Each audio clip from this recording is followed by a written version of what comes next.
Fala pessoal, esse aqui está sendo o primeiro vídeo do canal em que eu posso trazer outras pessoas para estar participando e nada mais nada menos que alguém que me ajudou aqui no começo da graduação. Foi através dele que eu tive minha primeira visão da nutrição esportiva, o professor Caio Vitor, nutricionista. Professor, muito obrigado por vir aqui hoje contribuir com conhecimento na parte que a gente vai estar abordando aqui de pré-treino. Vamos estar tentando levar para o pessoal um conhecimento aí de forma mais facilitada possível para que possa ajudar na sua rotina e você possa estar tendo esse conhecimento e também difundindo para outras pessoas. Lembrando, gostou aqui do conteúdo, tenta se inscrever no canal, curte, compartilha com o máximo de pessoas possível para que a gente possa estar espalhando e propagando esse conhecimento. E aí, professor, tudo tranquilo? Tudo certo. Pessoal, bom dia, boa tarde, não sei o horário que vocês vão estar vendo isso, mas enfim. Anderson, prazer estar vindo aqui, né? Estar participando e estar inaugurando essa série de vídeos aí do seu canal. Eu, como nutricionista, né?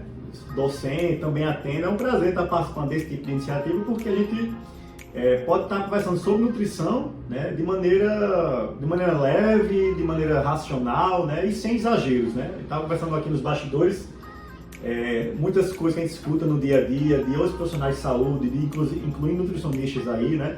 Sobre nutrição que são, enfim, são complicadas de a gente estar generalizando. E aí a gente usa a internet para isso, a gente usa a rede social para poder, de fato, divulgar conhecimento e o mais importante, o conhecimento seja aplicável, né? E isso é uma missão minha como profissional. Já há alguns anos eu sou docente e aí que também há alguns anos está sendo mais ativo nessa questão de rede social. E aí está aqui para conversar sobre nutrição, né, e sobre pré-treinos, né? A gente fala muito sobre pré-treino, suplementação, que é uma temática que eu venho estudando, enfim, que eu trabalho no meio e é isso. E é justamente isso aí que estava falando, que a gente tem a internet hoje como facilitador de conteúdo, mas a gente tem que ter muito cuidado, porque da mesma maneira que tem informações coerentes ali, tem pessoas que desfazem aquela informação e tendem a colocar de uma maneira tendenciosa para beneficiar ou prejudicar o ponto de vista que ela quer. A gente tem que ter bastante cuidado. E nesse intuito aqui hoje, a gente vai falar especificamente da parte de suplementação pré-treino, que a gente tanto ouve falar, é um negócio já bem antigo aí no mercado e que às vezes vem na minha cabeça falar desse assunto. Por quê? Porque as pessoas chegam no consultório, o cara iniciante lá quer fazer a sua primeira rotina alimentar, quer treinar, e a primeira pergunta dele: e aí, eu vou tomar o que de suplemento? Eu vou tomar o que para me estimular antes do treino? É comum isso aí na sua rotina também? Muito comum. E o pior, às vezes ele já chega com os suplementos comprados. Já chega comprado, quer que o cara deve, né? Bota ali. Exato. E esse é o primeiro ponto interessante que você está falando, porque eu acho que é o mais complicado, é o mais difícil em entender nutrição. Por exemplo, por que isso? Porque quem já não ouviu aqui, que está nos vendo, quem já não ouviu dizer que o ovo é bom, aí sai um estudo e depois começam a falar que o ovo é ruim, aumenta o colesterol, etc. Será que de fato o ovo tem hora que faz bem e hora que faz mal?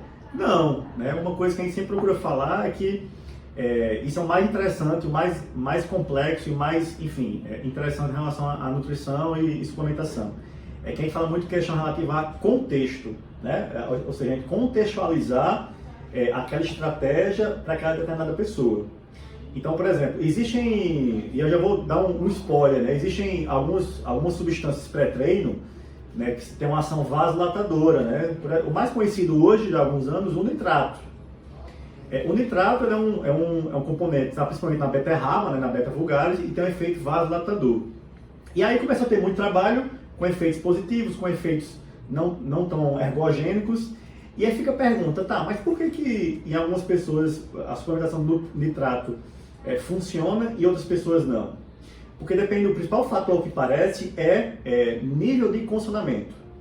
Então parece que quanto mais treinado você né, se você é um corredor de alto rendimento, você é um meio maratonista, quanto mais bem treinado você menos responsivo você vai ser à suplementação do nitrato. Por quê? É como se o seu corpo já tivesse tão adaptado àquela adaptação de corrida, né, de ciclismo, etc., que aquele up que o nitrato daria, ele não é tão considerável. E aí, se você pega para ver os trabalhos em outras populações menos treinadas, como por exemplo, um hipertenso que começou a correr, um indivíduo que corre, mas não é um atleta, você vai ver que a resposta dele é muito maior. Então, pronto, esse é um exemplo de contexto, de você contextualizar. Então, você determinar se um suplemento funciona ou não, vai depender muito para quem está utilizando. E acho que isso é o mais, como eu falei inicialmente, isso é o mais difícil, que não é difícil, é o mais complexo e interessante em nutrição. É que você saber que para cada tipo de pessoa vai ter uma estratégia específica. E aí você não pode generalizar. Pois bem, isso é um exemplo, né? Então, a gente fala em pré-treino, é isso. Então, geralmente o pessoal chega com muita coisa para, né, já comprada, o que quer comprar, porque viu que fulano, um amigo, comprou, etc. Tá, mas será que essa é a melhor estratégia? Então, é uma coisa que a gente vai discutir aqui, né? Eu queria colocar logo de cara, que é a ideia de contexto, de contextualizar a intervenção, ou seja, o que é bom para mim, não necessariamente é bom para um colega meu que começou a treinar há pouco tempo ou que treina muito mais tempo. Ou seja, a gente precisa de fato especificar, né, individualizar a prescrição. Acho que ficou bem claro assim, esse exemplo que você deu, porque, como falou, primeiramente, tem gente que chega com um suplemento que ela viu uma proposta boa na internet, ou viu um amigo que está tomando e teve resultado com aquilo, e ela acredita que por aquele resultado que teve outra pessoa nela vai também ser bem responsivo. E a gente está vendo que não, depende do contexto, depende de dose, contexto, quanto tomar, tem uma série de fatores. Então não é uma coisa simplista que a gente diz para a pessoa, compra esse que ele vai dar certo em todo mundo. A gente vai ter que analisar isso. E dentro dessa parte de pré-treino, que a gente falou, como tem muita desinformação, as principais perguntas que a gente vê é tipo, eu preciso tomar? Será que você concorda que todo mundo precisa usar um pré-treino? O que é que você acha, assim? Não, de longe. Eu acho que até uma coisa que o nutricionista fala, né, que é até batido, mas é uma verdade, não tem muito o que discutir. Que o primeiro ponto que a gente tem que avaliar é a dieta. Né? Como é que está a dieta do teu paciente ou do seu atleta? Por quê? Porque também isso é bem determinado que algumas estratégias funcionam mais em quem não tem uma dieta tão boa, digamos assim.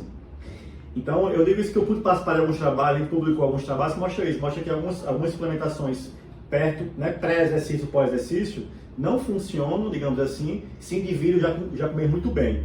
Então, o primeiro fato que a gente tem que saber é se o paciente come bem, se ele está dormindo bem e etc. Então, assim, claro, né, a gente entraria em uma discussão mais técnica, né, de nutrição, para saber questão de caloria, questão de carboidrato, questão de proteína. Mas vamos lá, o que a gente pode ver de pré-treino? Eu não concordo com isso, que todo mundo precisa de pré-treino em todos os momentos, mas o principal ponto de discussão é que tem profissional que é isso, né? Tem profissional que acha que não, nunca precisa usar, e outros que acham assim, sempre precisa usar.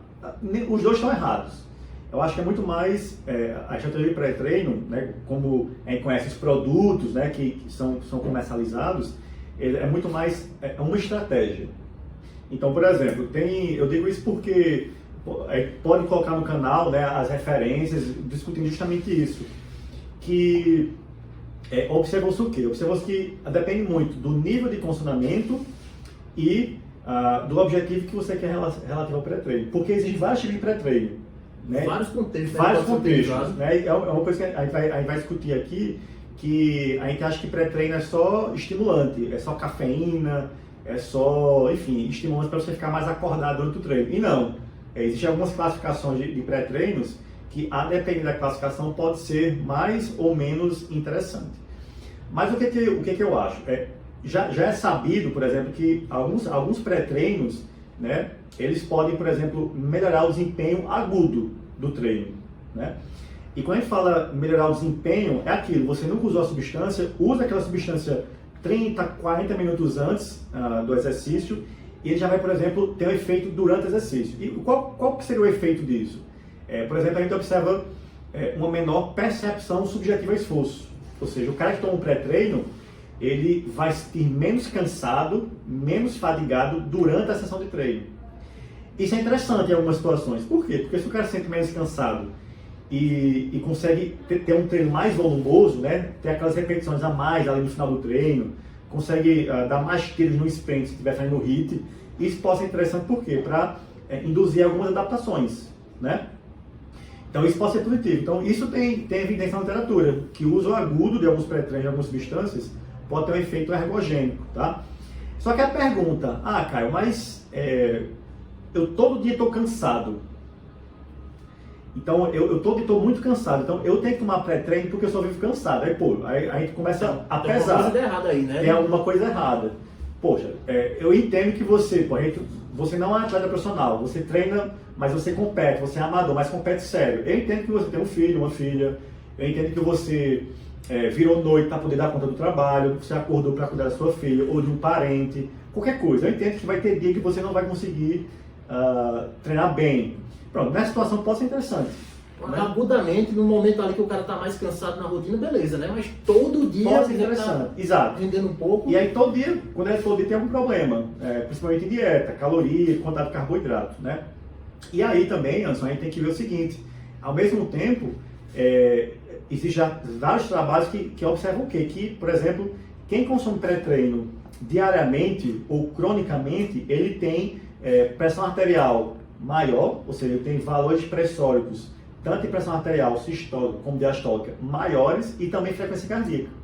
Ou seja, isso indivíduos jovens, cara de 18 a 40 anos. Então, ou seja, isso aqui que você está falando assim, é um negócio muito relevante, né? Porque a curto prazo tem um efeito e já é significativo, né? Isso. Imagine isso a longo prazo, que a gente vê pessoas hoje usando há 2 anos, já 3 anos, continuamente pré-treino. Isso teria algum malefício na saúde? Exatamente, assim, aí não pode dizer que vai ocasionar um mal, mas olha, você é um adulto jovem, saudável, e você tem a ter pressão arterial sistólica e diastólica maior e também frequência cardíaca maior que uma pessoa que não usa suplemento, você está se expondo a riscos. Então você melhora o desempenho agudamente, então a gente não sabe se essa melhora desempenho repercute numa melhor adaptação, ou seja, ganho de força, hipertrofia, aumenta a velocidade, o que é que seja, então a gente não é bem estabelecido esse efeito, né, crônico, e ao mesmo tempo você aumenta o risco de ter algum evento cardiovascular negativo, né, algum desfecho negativo. Isso eu digo em pessoas adultos jovens, ou seja, isso foi observado em universitários e indivíduos adultos jovens, né, ou seja, de 18 a 40 anos. Então assim, o pré-treino estimulante não é quem está condenando utilizar, depende muito do pré-treino das doses, mas assim, há um efeito agudo no desempenho, um efeito positivo, um efeito ergogênico, só que a gente não sabe qual o risco que o indivíduo estaria exposto para o uso crônico. Então acho que isso é bem relevante, né? Porque a gente vê muito adulto de 40 anos tomando pré-treino, o cara já tem uma certa hipertensão ali, né? Tem histórico clínico familiar de hipertensão, mas ele viu um atleta utilizando, ele admira aquele atleta, ele começa a usar a influência de uma propaganda. Então aí está o risco, né, de você utilizar um estimulante, digamos assim. E assim, vendo o pré-treino, geralmente a gente associa pré-treino com musculação, que vamos dizer, é uma prática mais comum hoje em dia, as pessoas despertarem para musculação. Mas assim, teria, vamos dizer, um risco a mais a gente expor o indivíduo ali que passa a semana, vamos dizer, sedentário, vai jogar um futebol no final de semana e coloca um estimulante desse aí. Com certeza. Maior ainda, né? Então? Maior ainda, porque só o fato do atleta de final de semana, ele já tem uma maior incidência de infarto, já tem uma maior incidência de evento cardiovascular. Então, se você ingere um produto que tem esse efeito, né, estimulante, sistema nervoso simpático, que aumenta a frequência cardíaca, que aumenta a pressão arterial, subentende que ele vai ter um risco ainda maior. Então, de fato, o cara que não tem uma vida regrada, é muito estressado, trabalha muito e se exercita pouco, o consumo disso aí com certeza vai aumentar alguns riscos, né? Então, percebe que e é isso que eu falei em nutrição, é muito mais contexto, né? Não tem uma receitinha de bolo, né? É você ter uma estratégia, você saber usar para quem, quando e que dose, digamos assim. Então, isso para o pré-treino é uma verdade. Assim, um negócio assim que eu acho legal em você, que você sempre teve essa linha que é uma linha que, nem um lado nem outro estão certos. A gente tem que avaliar e ver como é que a gente pode andar e ajustar para determinada pessoa. Essa aqui não tem vantagem nenhuma. Essa aqui pode ser na dose máxima que a gente vai recomendar, a gente tem que estudar isso aí. Isso. E de maneira geral, que a gente falou, essa parte agora dos pré-treinos, mas o que danado assim seria os pré-treinos? Seriam um suplemento só, com uma substância só, que várias marcas fabricam, ou depende muito? Existe uma categoria, uma diferença aí? Isso. Primeiro, a gente precisa contextualizar isso, né? Em época que, por exemplo, aqui no Brasil, né? Nesse ano já morreu uma enfermeira, já morreu uma cantora aí no Brasil, né? Nos últimos meses, cujos suplementos para emagrecer, enfim, né? Então o pessoal aí já deve estar sabendo de quem eu estou falando. Então o primeiro ponto que a gente precisa considerar, Anderson, relativo a ser o suplemento, se ele tem registro na Anvisa. Né? Porque a Anvisa, como você fala na resolução 26/2014, a Anvisa ela determina aí algumas coisas relativas à suplementação nutricional, né? Enfim, existem, tanto quando eu falo em medicamento fitoterápico, né, em suplementos, é necessário o reconhecimento pela Anvisa, tá? E nesse contexto, a gente fala em suplementos pré-treino. Cuidado, pessoal, não existe só um tipo de pré-treino. Você vê aí alguns posicionamentos de algumas sociedades internacionais, que ele vai estar aqui na legenda do canal. A gente pode classificar de maneira, alguns tipos de produto, né? Então, o primeiro pré-treino, que é o mais conhecido, seria estimulantes. Então, você vê que nesses estimulantes ele vai ter uma elevada quantidade de carboidrato, ali 15, 20 gramas ou mais de carboidrato, mais algum estimulante. Geralmente a rainha, a cafeína, né? A cafeína é o estimulante ali puxando, né? É o que mais funciona, enfim. Então a gente observa sempre esses estimulantes aí, esses energéticos estimulantes, que seria um produto contendo uma boa quantidade de carboidrato mais cafeína. Então a gente vê aí vários, né? Tem vários. Uma outra classificação seria o que a gente chama de energy shots, que seria já produtos que tenham menos quantidade de carboidrato, 3, 5, 8 gramas de carboidrato, contém algum estimulante, cafeína, alguns estimulantes, e contém outras coisas. E aí entra creatina, betalanina, citrulina, nitrato, alguns polifenóis. Então isso também é um pré-treino, já seria esses energy shots que a gente chama. Aí tem um outro pré-treino, que seria bebidas desportivas, repositórios hidroeletrolíticos, né, que a gente observa em algumas marcas bem famosas, também pode ser considerado um pré-treino. E tem esses outros pré-treinos que também são blends, né? Que eles consideram como sendo multi-ingredientes, poli-ingredientes. Pegando um pouquinho de cada ali e faz. Exato, né? que é uma mistura de coisas que tem pouco carboidrato e tem muita coisa. Aí entra extrato de planta, entra princípios bioativos isolados, tipo cafeína, entra vasodilatadores, entra aminoácidos. Então tem produtos aí que tem mais de 40 ingredientes. Você acha assim que quando o produto ele coloca ali na tabela dele que ele tem que colocar atrás, muitos produtos assim, a pessoa tem que ter uma atenção maior do que esses mais isolados, vamos dizer assim? Eu acho que sim, porque quando você fala em segurança no uso de suplementos, segurança no uso de medicamento fitoterápico, o que é que seja que você consuma, isso é da farmacologia. Quanto mais coisas você utiliza ao mesmo tempo, maior o risco. Maior risco de algum efeito adverso, maior risco de interações farmacológicas, maior risco de interações farmacocinéticas negativas, ou seja, ter algum problema hepático, alguma coisa assim. Então, quanto mais coisa você usa, maior risco de ter algum efeito adverso, tá? Então, esses produtos que tem muita coisa, a gente acha isso, né? Quanto mais, melhor. Isso é bem discutível. Quanto mais, maior risco de ter alguma coisa, aí sim. E às vezes nem precisa, né? Porque às vezes tem coisas assim que não são muito bem pensadas, que o mecanismo de ação assim não é tão interessante de juntar com outra. Eles colocam mais para dar um volume maior, né? Perfeito, exatamente.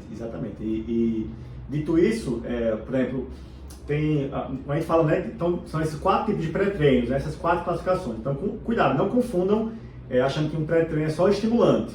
É um estimulante, né, que contém carboidratos. Pode ser um pré-treino, mas não é a única forma de classificar.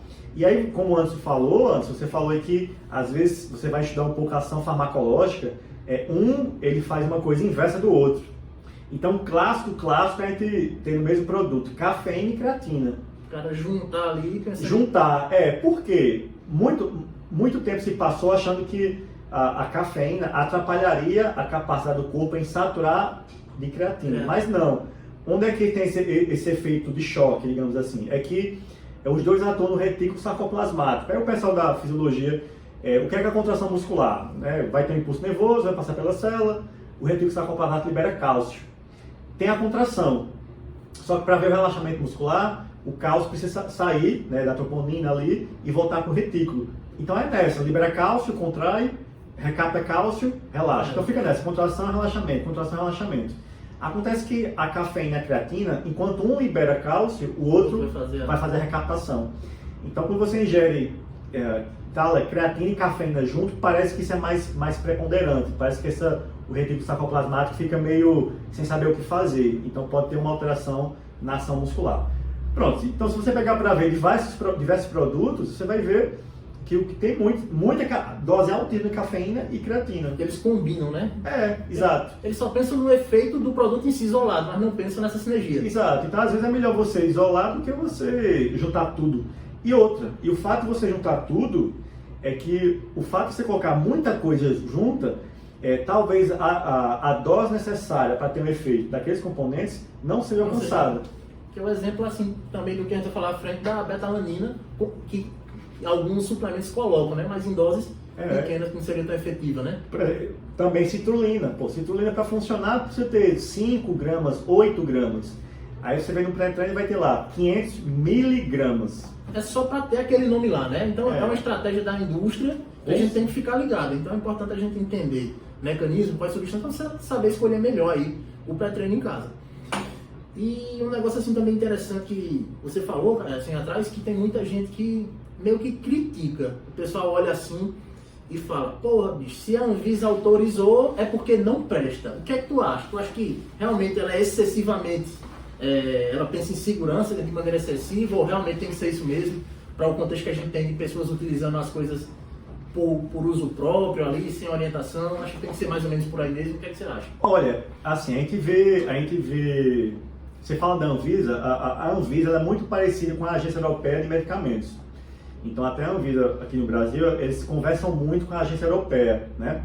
Com a EMA. Diferente da FDA norte-americana. Então, assim, nos Estados Unidos, é muito solto a legislação. Então, eles consideram, por exemplo, fitoterápicos, né? Como sendo suplementos. Só que, por exemplo, tem fitoterápico, Anderson, que se você, por exemplo, tem alguns fitoterápicos que eles, por exemplo, eles inibem o efeito de anticoncepcionais, sob a forma de suco. Se você tomar um suco, um chá de uma planta, ele inibe o efeito de um anticoncepcional.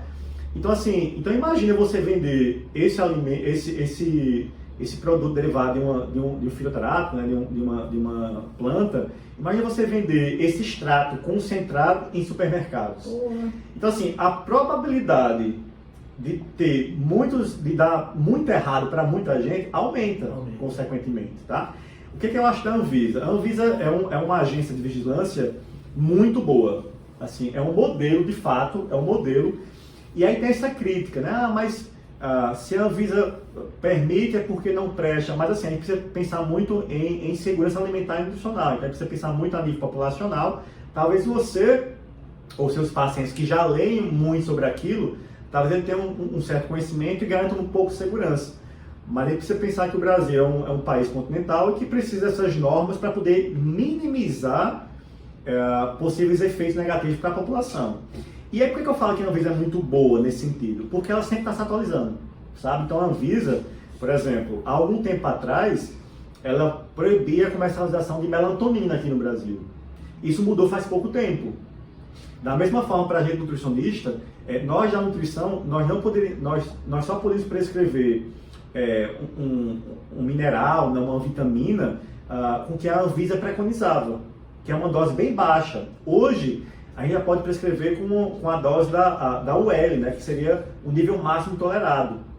Ou seja, o que a gente observa? A gente sabe que a Anvisa, claro, tem suas limitações, é um órgão gigantesco e tem suas limitações, só que com o tempo ela vai evoluindo. Ela se preocupa em Exato. cuidado. Né? Isso sim, eu digo isso porque quando a gente vem na fitoterapia, por exemplo, fitoterápicos que a gente não podia, o nutricionista não podia prescrever, hoje já pode prescrever. Porque as pesquisas foram saindo nesses últimos anos e foi se criando um corpo de evidência para garantir o quê? Eficácia, segurança e qualidade. Então a gente meio que já sabe algumas coisas que funcionam, que é meio seguro.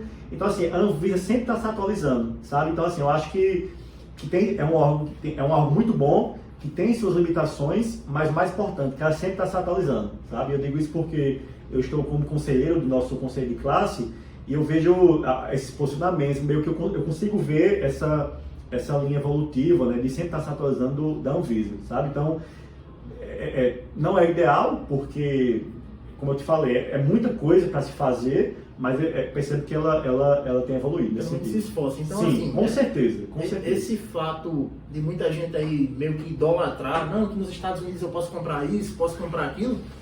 No nosso caso aqui do Brasil, as pessoas são mais leigas, desinformadas, seria pior, porque a pessoa acabaria comprando o que queria e muitas vezes prejudicando. Isso, porque, exatamente. Assim, são realidades totalmente diferentes, são países diferentes, culturas diferentes, né? Então, por exemplo, lá o profissional de educação física não precisa ter um curso superior, faz um cursozinho de 3 meses, 4 meses, tá na academia treinando. Pô, isso é bom ou é ruim? Pô, eu vejo isso de maneira negativa, né? Eu vejo de maneira negativa, porque se aqui no Brasil, que tem todo o conselho de classe, que 4 anos ali para você garantir segurança, tem coisa que é muito, muito errada, imagina lá, né? Então, de fato, assim, a gente precisa ter isso em mente, que são contextos totalmente diferentes, mas é preciso estudar a situação e sempre evoluir, sempre se atualizar, que é coisa que a Anvisa faz, sabe? Então eu vejo, nos últimos anos aí, a gente vê boas atualizações da Anvisa nesse contexto aí. Tá? Então é muito importante esse comentário, até para que você saiba aí, possa comentar com outras pessoas sobre o nosso órgão aqui de fiscalização, no caso, e às vezes não falar de maneira negativa. Muitas vezes a gente tem que pensar um pouco mais em segurança do que liberar algumas coisas e trazer prejuízo para outras pessoas. De maneira geral, falando agora sobre essa parte aí, como eu falei, da Anvisa, Estados Unidos, então um grande boom dos pré-treinos surgiu aí com relação a produtos dos Estados Unidos, que eles tinham uma eficácia, as pessoas viam um certo pré-treino dar muito mais foco, concentração, disposição, e muitas vezes esse próprio pré-treino ele já ajudava a pessoa a emagrecer, que é o que atraía bastante. Então, lá pela a legislação ter mais brecha, tinha diferença desse pré-treino para os que eram vendidos aqui no Brasil? Com certeza tinha, com certeza. Então, o que eu vou falar agora são coisas que eu sempre falo em aulas, porque eu pude verificar isso na prática, a gente fez, enfim, alguns trabalhos científicos, algumas pesquisas nesse sentido. O que a gente observa, por exemplo, como eu falei para vocês, a legislação lá nos Estados Unidos ela é mais frouxa. Em que sentido? É permitido você misturar certas coisas no mesmo produto que aqui não se pode. Então, aqui, por exemplo, para ter um produto registrado, é preciso a empresa mostrar, por exemplo, um certo perfil de segurança, uma certa eficácia, principalmente quando eu falo de medicamento fitoterápico. Então, lá não tem isso. Lá eles podem, por exemplo, pegar um suplemento, um pré-treino, um estimulante e colocar alguns medicamentos alopáticos, alguns extratos de planta. E o que a gente observa?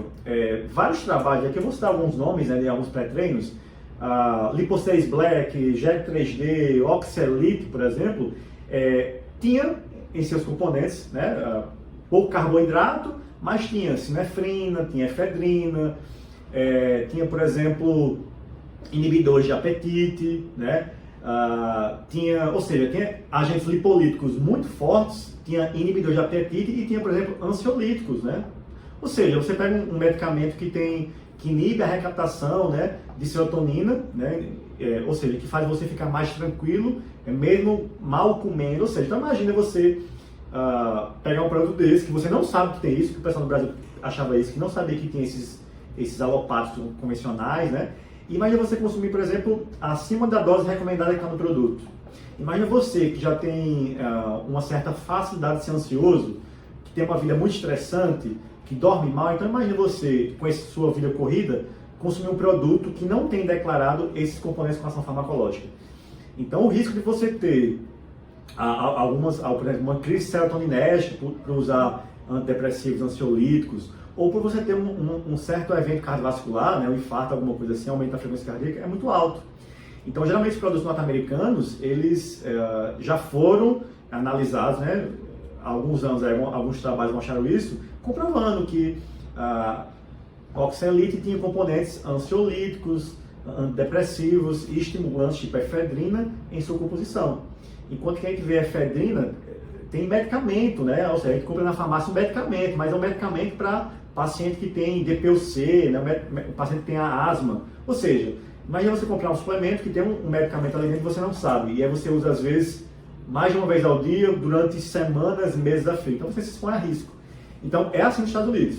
É basicamente isso. Porque lá eles colocam no mercado e falam assim, se der algum problema a gente tira. Aqui não. Aqui precisa mostrar um perfil de segurança antes para poder incluir no mercado. É um pouquinho diferente a lógica. Então, por isso que quando você começa a usar um produto norte-americano, ele parece funcionar muito melhor, porque tem outras coisas que não estão descritas, que a gente sabe que tem, e tem uma ação farmacológica bem considerável. Ou seja, quando eles colocam lá o produto, eles pensam na performance, o resultado dele, independente da segurança. Se porventura começar a aparecer casos e efeitos adversos, eles analisam isso e tiram do mercado. Mas vê, nesse meio tempo, pode gente morrer, pode ter algum evento cardiovascular, pode ter uma série de fatores. Aqui no Brasil é o inverso, aqui no Brasil a gente precisa mostrar segurança para depois poder começar a ter um registro e ser comercializado, sabe? Então é um pouquinho diferente. Então assim, é uma concorrência meio que desleal de um produto para o outro, se você pensar em desempenho, porque o cara que quer emagrecer vai ter ali, como você falou, um certo conforto para emagrecer, ele está comendo pouco, está se sentindo bem, está disposto, só que isso aí tem um preço na saúde e também a gente tem aquela questão. E após o uso da substância, eu consigo manter meu peso, eu consigo manter motivado, consigo manter disposto? Você sabe me passar alguma informação assim, o pós-utilização de pré-treino, quando ele composto com essas substâncias, tem uma queda ali, um feedback negativo do indivíduo ali, ele dá uma queda ali em relação a isso? Ótima pergunta, porque, e aí é um exemplo que eu sempre dou, Anderson. Em 2000 eu sempre dou esse exemplo para te responder essa pergunta. Acho que em 2006, 2007, eu participei de uma pesquisa de mestrado do Alan. O Alan, inclusive, está em Brasília trabalhando na Anvisa. Ele passou no concurso, está lá em Brasília trabalhando nesse setor. Eu ajudei ele no mestrado, de 2006, 2007. O que foi que ele observou? Qual era a pesquisa dele? Ele queria saber, a pesquisa foi dividida em dois objetivos, né? O primeiro ponto da pesquisa era saber quais eram os produtos, quais eram os suplementos para atletas que eram mais comercializados, né, que eram mais comprados em João Pessoa, capital da Paraíba. Então ele fez um estudo epidemiológico, ele foi em todas as lojas de suplementos, as maiores, viu lá o que era mais consumido, mais comprado, fez uma lista, enfim. E aí ele viu que 4 produtos eram mais consumidos: creatina, tinha proteína, tinha, na época tinha os PECs, que é um pré-treino, uma mistura de coisa ali, vitamina, tem um monte de coisa, enfim, tem outro produto. Eram 4. Isso foi a primeira parte do estudo. A segunda parte do estudo foi suplementar, aí foi em modelo animal, em rato, foi suplementar esses produtos em animais, em ratinhos, que faziam um treinamento de força. Então eram uns blocos de água, que botavam os coletinhos com peso dos ratinhos, e a gente ficava lá treinando os ratinhos. Eles treinaram por 3 meses, 3 vezes por semana, com peso, era como se fosse um agachamento. Então, ao final do estudo, os ratos ficaram muito fortes. Tinha rato de 450, 500 gramas, meio quilo um rato, era desse tamanho. Boa, bicho. E aí ele sempre suplementava pré e pós. Tá, beleza. Então, o que foi que vocês avaliaram? A gente avaliou desempenho, a gente fez a eutanásia dos animais, aí coletou sangue, viu o tamanho do testículo, viu o tamanho de músculo, viu diversos parâmetros, tanto de função, né, de desempenho, como também parâmetros de composição corporal e parâmetros bioquímicos. Vimos hormônios, vimos testosterona, etc. Resumindo, a gente viu nesse trabalho que os animais suplementados com esses PECs, que era uma mistura de coisas, ao final do estudo, né, após o treino, após o teste de performance e 2 dias após o teste de performance, a gente fez a eutanásia e coletou todos esses dados dos animais. O que foi que a gente observou? A gente observou que os animais que consumiam o suplemento, em comparação ao placebo, que não consumiam, eles estavam com menores concentrações de testosterona e estavam com testículos atrofiados. Estavam com testículos menores e pesando menos. E em relação teve uma atrofia a nível testicular ou a questão das gonadotrofia? Então, a gente só dosou testosterona total e o redução do testículo. A gente se espantou com isso. Por quê? Olha, qual é a lógica, né? Quem está nos assistindo. A lógica é o seguinte, olha, se você está suplementando os animais e você está treinando intenso, em comparação com quem não está suplementando, você tem que estar mais forte, e eles estavam mais fortes, mas ao mesmo tempo a sua testosterona tem que estar um pouco mais alta e seu testículo tem que estar hipertrofiado, porque trabalhou mais uma hipertrofia fisiológica, natural, né? Ou seja, por ele estar trabalhando mais, teste um pouquinho mais alto e mais forte. E o que foi que a gente viu? A gente viu animais mais fortes, só que a testosterona total menor e testículo menor. O que é que isso quis dizer? O que é que isso sugere? Sugere que naqueles suplementos, naqueles packs que tinha ali, que é o que você falou, que quando você começa a usar, você ganha, fica muito mais forte rápido, você emagrece muito, você fica sem fome, né? Há uma indicação que naquele produto ali, que era comercializado aqui no Brasil, tá? Era um produto comercialmente disponível aqui no Brasil, poderia ter algum esteroide anabólico androgênico. de modo que pelos ratinhos treinarem durante 3 meses, que é muito tempo para eles, de tanto estar usando, né, esse hormônio exógeno, eles reduziram a produção.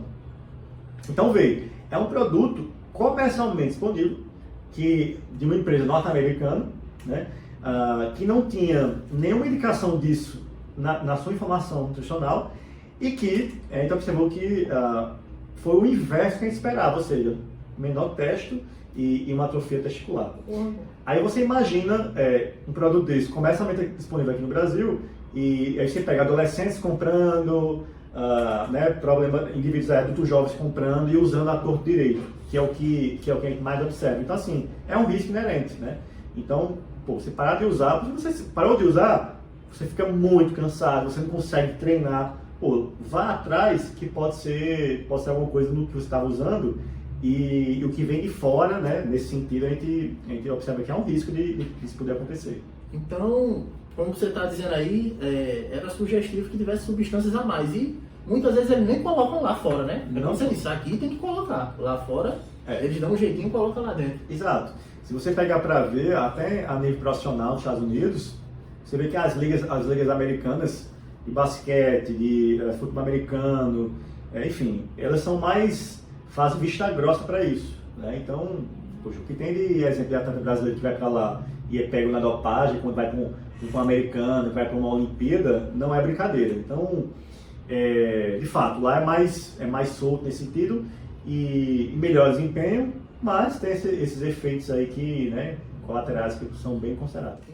E a última coisa para a gente fechar aqui essa parte de suplementos importados nacionais, se a empresa quiser utilizar o mesmo nome lá de fora, não quer dizer que seja o mesmo suplemento lá de fora. Acho que acontecia como o Jack 3D, né? As pessoas tomavam no começo, quando vinha importação, depois continuavam fazendo aquisição, mas depois de a Anvisa já começar a regular isso aí, e elas não tinham o mesmo efeito e não sabiam por quê.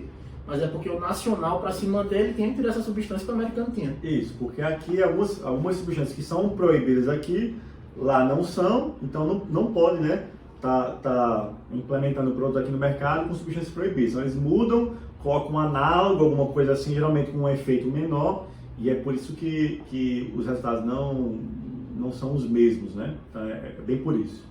Se a gente fosse fazer uma divisão dos suplementos e analisar eles de maneira isolada, conforme o benefício, o mecanismo de ação, essas coisas, a gente poderia relacionar alguns, né, como a gente estava conversando. Sim.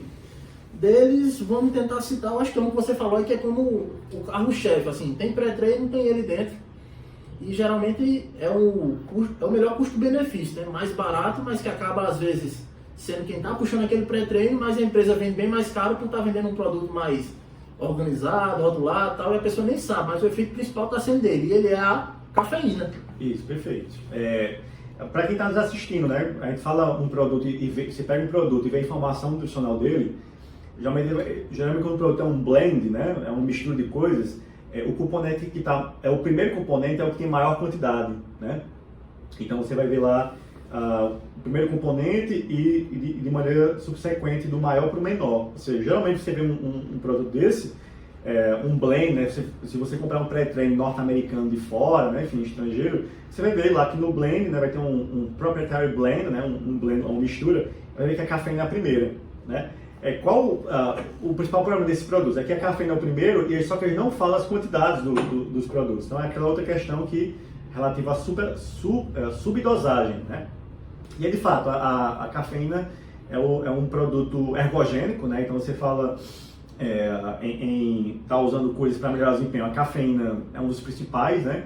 A gente costuma falar assim, Anderson, na maioria das situações, né? E fala que é ergogênico, né? Que gera trabalho, na maioria das situações. Por quê? Porque em algumas situações ela pode se comportar como ergolítico. Como assim ergolítico? Por exemplo, dá um exemplozinho clássico. Existem alguns esportes de modalidades coletivas que, além do aspecto físico importar muito, tem um aspecto cognitivo. Então já se demonstrou em algumas situações de estresse que o fato de você abusar da cafeína, você acaba tendo uma hiperestimulação e isso altera a tua capacidade de responder a estímulos ambientais. Ou seja, você meio que fica mais irritado, você erra um passe, você não consegue perceber alguns estímulos ambientais, isso pode ter um efeito ergolítico. Então assim, Quando a gente fala que tem uma ação ergogênica, na maioria dos casos, de fato, a cafeína ela tem esse efeito ergogênico, que a gente pode alcançar do cafezinho, né? A gente pode tomar um cafezinho, um expresso, só que, de fato, né? A gente fala em concentração, para se ter uma dose relativamente boa, né, de cafeína, ali em torno de 3 a 6 miligramas por quilo, você precisa consumir aí 2 xícaras, 3 xícaras de café. Então isso pode ser inviável para estar consumindo. Mas cafeína, de fato, cafeína ela reduz a percepção subjetiva do esforço, ela deixa mais focado, mais ligado. Isso para a maioria das situações pode ser interessante para ser treinado. Então, como a gente estava falando, a gente tem a opção de buscar esses pré-treinos compostos ou utilizar como uma boa opção a cafeína isolada, né? A cafeína isolada, você tem comentado sobre aquela dosezinha por quilo corporal. Mas de maneira geral, quando a gente vai achar no mercado, a gente geralmente acha ela, eu acho, pelo menos que eu vejo bastante, entre 200 e 400 miligramas de cafeína. Você acha que 400 miligramas de cafeína seria uma dose que as pessoas teriam que ter atenção, o público em geral, quando vai consumir, às vezes levando em consideração que muitas pessoas que utilizam, às vezes são mulheres, um peso corporal baixo, assim, o que é que você acha, de maneira geral, dessas doses que o mercado disponibiliza? A gente precisa entender, né, assim, a depender do suplemento, da substância, a dose pode ser baseada no peso ou pode ser uma dose absoluta, né? Geralmente essas doses em suplementos de cafeína são de 200 a 400 miligramas, mas para, de fato, garantir, né, que a maior parte da população perceba, né, ter um efeito ergogênico em suas atividades físicas, né, em suas modalidades, né. De modo que uma dose de cafeína efetiva dá em torno de 3 a 6 miligramas de cafeína por quilo. Então, se você pega um indivíduo adulto médio de 70 quilos, vai ser em torno de 210 miligramas de cafeína. Então, de 200 a 400 é uma dose que garantiria aí para boa parte da população um efeito ergogênico. Mas como é que você falou, né? Você pega mulheres aí que tem 50 quilos, 60 quilos e consome um produto com 400 miligramas de cafeína, pode ser uma dose excessiva, né? Então, o que a gente vê em produtos de fato, uma dose bem generalista, né? Que tenta aí contornar, né? Que tenta aí garantir que a maior parte da população perceba, né, tem um desfecho clínico considerável, no caso, aumentar o desempenho, mas para algumas pessoas pode ser não tão interessante, né, porque a gente fala naquela questão de fato, de você individualizar aquela dose. Então, no geral, sim, contempla toda a população, mas para aqueles extremos, tanto para menos como para mais, pode não ser o mais adequado, né? A utilização do suplemento por uso crônico teria algum efeito negativo? Vamos supor, estou usando a cafeína lá e estou usando de maneira contínua já por meses. Isso diminuiria a eficiência dela nessa questão de ser um ergogênico bom, me dar um estímulo legal? Eu diminuiria a percepção? Isso é uma ótima pergunta, Anderson, porque, inclusive, essa já foi uma pergunta que já foi respondida nas pesquisas. Porque é justamente isso, olha, a gente sabe que a cafeína tem um efeito agudo, a gente sabe que a cafeína aumenta foco, aumenta exposição, ela atua inibindo, né? Ela atua como competidor de receptor de adenosina. Tá, mas será que pessoas que são viciadas em café, feito eu, por exemplo, será que elas responderiam da mesma maneira que pessoas que não consomem o café ou a cafeína? E aí isso já foi pesquisado, né? Investigou-se, enfim, geralmente em ciclistas, né? Geralmente essas pesquisas são em ciclistas. Por que ciclista? Porque são pessoas que são muito focadas, que têm uma certa disciplina, que tem como você mensurar a capacidade física delas de maneira mais fácil, né? Ver pelo VO2 máximo, é diferente de um fisiculturista, é diferente de um atleta de modalidade bem específica. Então, por isso que o pessoal geralmente avalia corredor ciclista nas pesquisas. Mas, enfim, resumindo, procurou-se investigar se o consumo habitual de café ou cafeína, se isso afetaria o desempenho, né? O efeito ergogênico da cafeína e café no exercício. E observou-se que não. Observou-se que você sendo viciado em café ou não, você mantém esse efeito ergogênico. Só que nessa pesquisa é necessário tecer algumas considerações. Primeiro, relativo à dose utilizada, então eles geralmente não tem uma descrição bem feita do que seria uma pessoa que consumo habitual de cafeína, né? Geralmente ali se reporta o consumo ali de 200 mg de cafeína ao dia, então seria uma pessoa nos últimos 2 meses, ser uma pessoa habituada ao café. E também eles têm essa questão da modalidade, né, geralmente ciclistas e corredores, e também o nível de condicionamento, ou seja, além do nível de condicionamento, a modalidade esportiva. Então, tá, Caio, então geralmente o pessoal observou se indivíduos habituados ou não ao café, cafeína, respondem bem em que modalidades, exercícios de corrida ou ciclismo. Então, isso. Mas existem algumas outras pesquisas que procuraram também considerar os efeitos do horário de consumo e também do nível de condicionamento. E é que foi que observaram, Anderson, que as pessoas que não são tão bem treinadas e que fazem o uso do café ou cafeína pela manhã, parece que respondem mais às pessoas que são bem treinadas e que fazem o consumo em outro horário. Então, isso é bem estabelecido. Então, se você tem um atleta, um paciente que, ou você mesmo, né, que treina aí há 10 anos, é muito bem treinado, você provavelmente é um cara menos responsivo do que quem não treina tanto como você e que faz uso pela manhã. Então, olha aí, essa informação é importante, esse dado também. Então, a depender do suplemento, depender da dosagem, depender da pessoa e até do horário de manipulação, a gente vai perceber uma melhora no desempenho, né? Exatamente. Então, é aquilo que eu falei no início, da questão do contexto. Que eu posso estar usando a mesma coisa de uma pessoa diferente, mas em mim pode ter uma resposta muito boa e ela pode não ter uma resposta tão boa. Então, assim, é legal aí saber disso de nutrição, porque a gente tem que saber a dose, se tem efeito, se é seguro, mas também o momento de uso e o nível de condicionamento, falando em atletas. Então, isso é muito, muito legal saber e é uma coisa que torna a nutrição muito bonita, a suplementação, né? É uma ciência, digamos assim, porque você tem esses vários fatores que influenciam na resposta. É legal o pessoal de casa saber que quando a gente diz procura um nutricionista, não é uma coisa só clichê, pô. A gente tá falando para ganhar consulta capital, mas às vezes é por preocupação. Tem gente aí que tá morrendo por besteira, uma substância simples que outras pessoas usam, mas para ela não é. Então isso aí traz toda uma repercussão. E falando nesse negócio de repercussão, colaterais, assim, quais colaterais possíveis a gente pode assim listar para a utilização de cafeína? Assim, o que é que a pessoa tem que se atentar? Pessoas às vezes que têm uma cardiopatia, uma hipertensão. Isso. O que é interessante a gente? Pessoas que têm uma pressão arterial, já tem um histórico clínico, histórico familiar, com pressão alta, com aumento de frequência cardíaca, é importante estar levando isso em conta, né? Então, de fato, isso aí é algo a considerar. Aí também tem algumas prováveis repercussões do trato gastrointestinal, né? Então, refluxo, gastrite. Então, pessoas que também têm uma certa predisposição podem sentir, né? Então isso é bem específico ao indivíduo.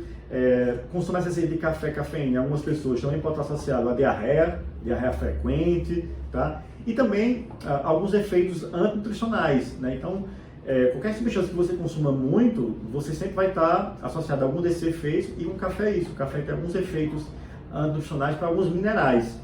Então, se você vive tomando café, se você dorme mal, se você não consome verduras, por exemplo, que é fonte de polifenóis e minerais e vitaminas, e você é um consumidor habitual viciado em café, isso pode estar piorando algumas condições, né? Então, aumentando a ansiedade, reduzindo a qualidade do sono. Então, eu vejo muita gente dizendo isso, eu tomo café e vou dormir tranquilo. Você apaga, mas o seu sono REM, o seu sono recuperador, ele já sabe que ele não é tão bom, digamos assim. Então tem esses diversos efeitos que podem ser mais ou menos consideráveis a depender da pessoa. Então é algo que a gente tem que, de fato, considerar. Bom, outra coisa que a gente deveria comentar seria a situação de um suplemento, que mais uma substância que ela está presente nos pré-treinos compostos, mas também pode ser administrada de maneira isolada, que é o caso da betalanina. O que é que tu pode falar disso aí pra gente ter uma... Exato. Esse é um exemplo clássico que o uso isolado dela tem um efeito ergogênico, né, para maior parte das modalidades. Quando eu falo maior parte, a gente fala principalmente exercícios intensos, né, que tem uma duração aí da ação muscular ali até 1 minuto, 2 minutos, tá?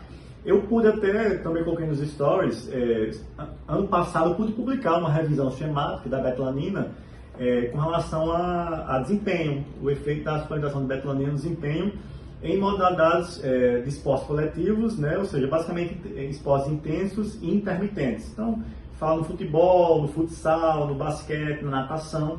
Então, a betalanina isolada tem esse efeito ergogênico. Qual o ponto que a gente fala relativo ao suplemento pré-treino? Aqui, primeiro, aquela questão que talvez aquela quantidade de betalanina no pré-treino ela não seja a dose ideal, né? A gente fala uma dose ideal de betalanina ali em torno de 3 a 6 gramas. Geralmente esses pré-treinos eles têm uma dose aquém do ideal. Então, a primeira coisa que a gente está colocando. E segundo, o efeito da betalanina é um efeito crônico. Então, são efeitos de dias, de semanas de uso. Então, não vai ser como um pré-treino que vai garantir um efeito melhorador do desempenho naquela sessão de treino. Ou seja, a gente precisa consumir a betalanina durante dias, semanas, pelo menos 2, 3 semanas. Para quê? Para aumentar as quantidades de carnosina, né, uma molécula que fica na célula, dentro da célula, para poder ter um efeito tamponante. Ou seja, ela vai reduzir essa acidez celular. Pois bem, só com isso a betalanina vai ter um efeito ergogênico, ou seja, uso crônico de semanas para aumentar a carnosina e assim sim ter seu efeito ergogênico. Então, se você usa um pré-treino só quando treina e não usa diariamente, você não vai estar, por exemplo, aumentando essa quantidade de carnosina. Tem um trabalho, inclusive, Anderson, que acho que foi um trabalho em 2018, que ele procurou ver, foi um trabalho bem interessante, ele procurou ver se a suplementação aguda da betalanina, se ela teria um efeito no desempenho. E por que eles pensaram isso? Porque quando você consome betalanina, você tem aquela parestesia, aquele formigamento nos membros, no tronco, na cabeça. E eles queriam saber se esse formigamento serviria como um efeito placebo, digamos assim, para melhorar o desempenho. Porque tem muita gente que acha que quando toma betalanina e começa a ficar formigando, a pessoa pensa o quê? Tá dando efeito, eu vou render mais. Pois bem, o pessoal tentou avaliar se esse efeito placebo do formigamento se melhoraria o desempenho e não melhorou. Então parece que de fato, para você ter um efeito ergogênico da betalanina, você precisa estar usando durante semanas, aí pelo menos 3 semanas, uma dose de 3 a 6 gramas, coisa que não é tão fácil de acontecer quando você está usando só no pré-treino, na mistura. Porque às vezes você não treina todo dia ou não usa suplemento todo dia. Então o cara não teria o efeito máximo ali proposto por elas, tomando a partir de um pré-treino desse de baixa concentração. Não, exatamente. Então é melhor comprar, nesse caso, né, uma betalanina isolada, que tem aí 300, 500 gramas, depende do produto que você comprar, e vai durar muito tempo. E aí você consegue porcionar de maneira adequada esse suplemento. Outra coisa que tu falou que geralmente costuma ser perguntado, tem pessoas que às vezes até ligam perguntando se está tendo algum problema cardiovascular, que é essa situação do formigamento, da parestesia. Não é um mecanismo muito bem explicado, né? Assim, não é. Eu pelo menos nunca li nada do porquê, se algum, né? algum neurônio aferente, enfim, com relação à dor, aí tu não sabe o porquê disso.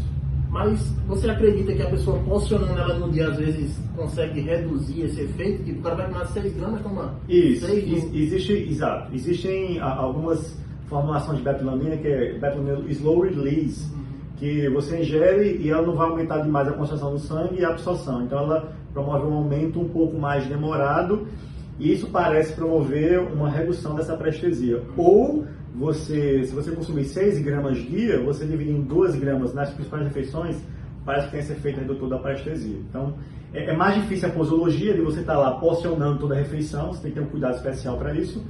Mas se tiver um paciente ou se você for um atleta que de fato para você isso não é um problema, está porcionando toda a refeição, então tá ótimo para você. E já que também é importante você saber aí que não precisa estar tomando ela exatamente antes do treino. Ela está no pré-treino, mas o efeito dela é crônico. É igual a creatina, precisa de semanas para poder ter um efeito bem considerável e o horário em si depende, o mais importante é a frequência no consumo. Vê algum colateral assim, relatado, alguma coisa que vem em mente? Nada. Uma dose de 3 a 6 gramas seria uma dose segura. Interessante. E já entrando no assunto, a gente já falou de creatina, que é a querida de todo mundo, né? Isso, creatina top 5 aí, tá entre 5 melhores produtos para promover um efeito ergogênico. Só que a gente precisa ter algumas considerações sobre a creatina, né? Como eu falei, a gente fala assim, ela tem uma maior probabilidade de aumentar o desempenho em todas as modalidades, só que, de novo, antes, a gente fala na questão de periodização, de contexto. Então, algumas situações pode não ser interessante você estar usando creatina.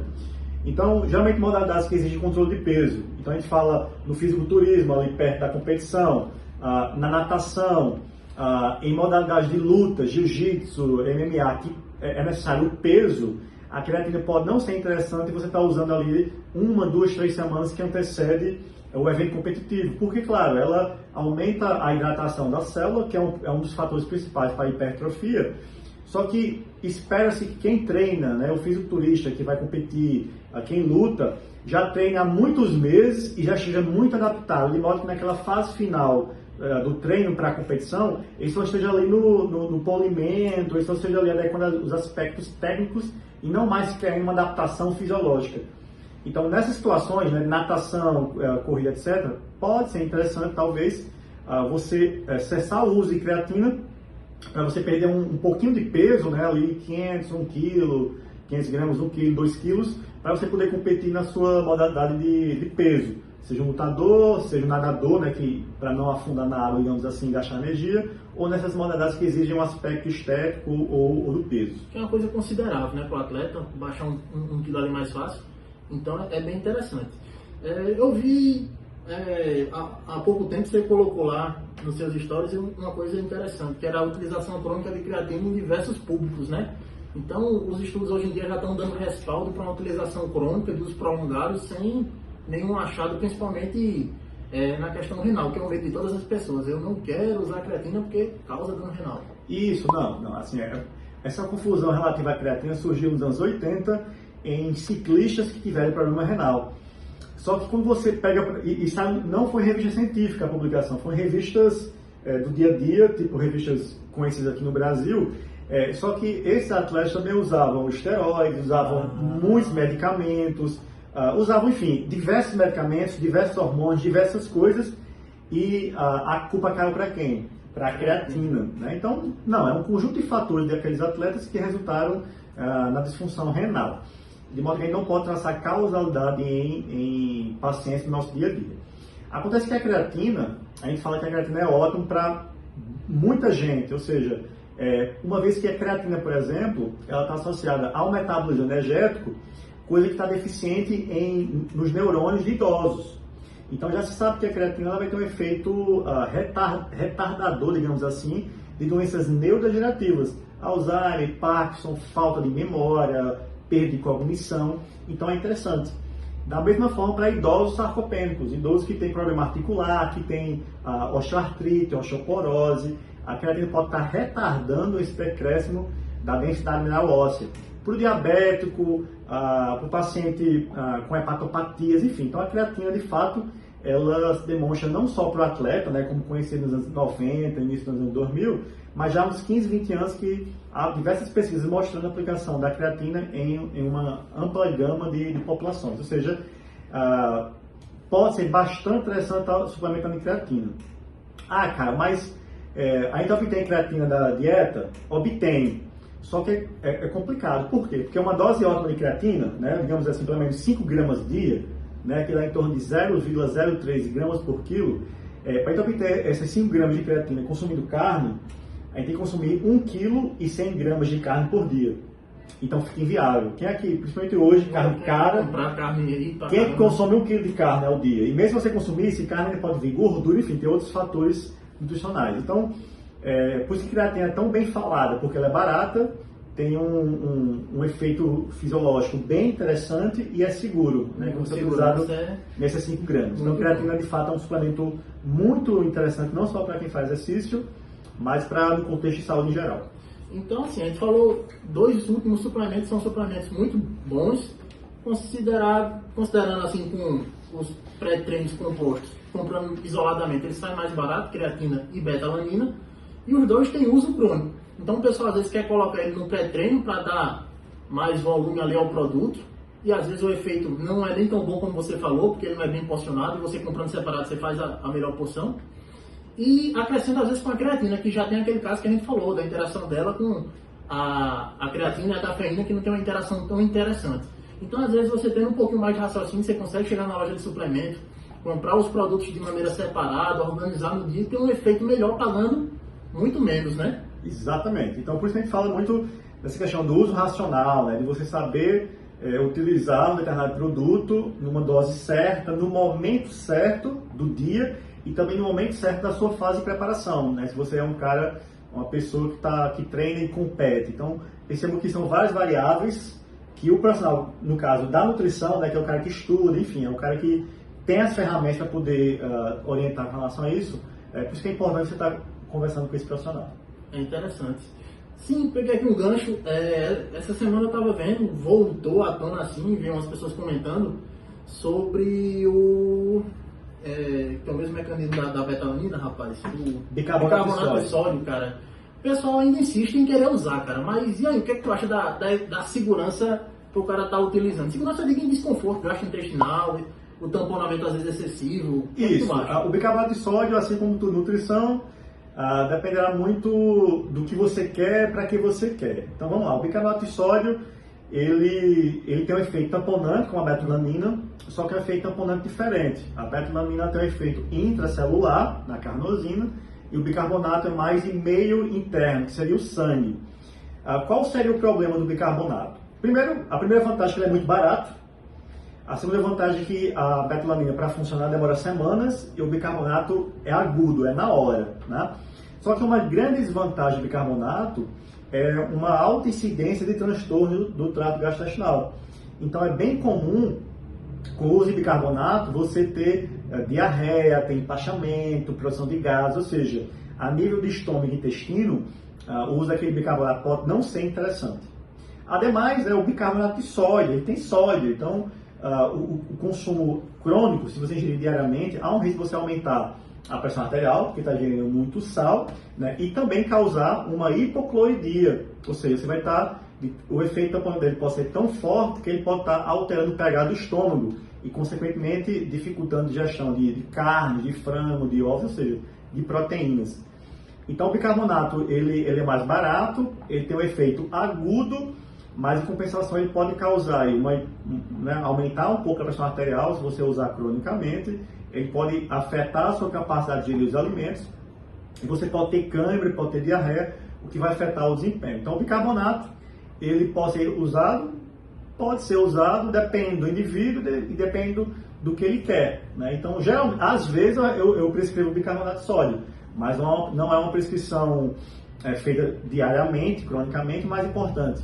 Nunca ele deve sugerir um suplemento em dia de competição, né? Porque ele não sabe como é que a pessoa responde. Testar isso na hora, Nunca. Qualquer suplemento. Então, o bicarbonato principalmente, porque ter uma diarreia numa corrida, numa luta, já era. O desempenho vai lá para baixo e você está aumentando o risco de perder Se eu botar um making off desse vídeo, a imagem aí vai estar diferente no final, né? Porque, meu amigo, o primeiro vídeo desconsidera, já mudando aí a filmagem, mas vamos lá. Transtornos, alterações gastrointestinais com relação à suplementação pré-treino. Então, acho que vale a pena o cara insistir na utilização, mesmo o cara tendo desinteria várias vezes, manifestando sintomas ali já gástricos, de desconforto. Acho que vale a pena insistir buscando benefício ou tenta trocar, ver outra linha de ação?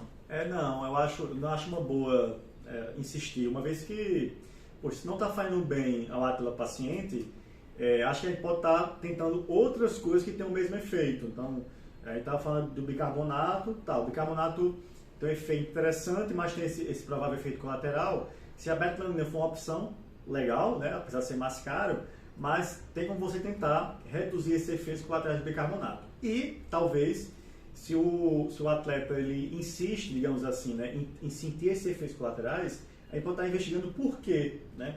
Talvez ele pode ter uma desbiose, porque ele consome pouca fibra, pouca verdura.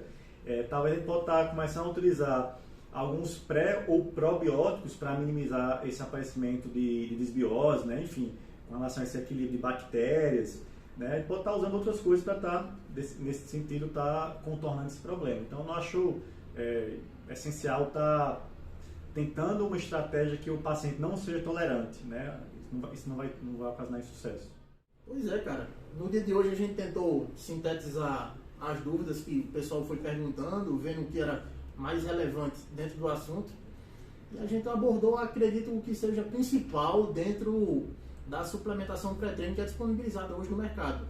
Com o que a gente passou hoje, eu acho que dá para a pessoa que está em casa dar uma entendida legal no assunto, escolher melhor um produto, ver se está tendo benefício ou não, economizar um dinheirinho também.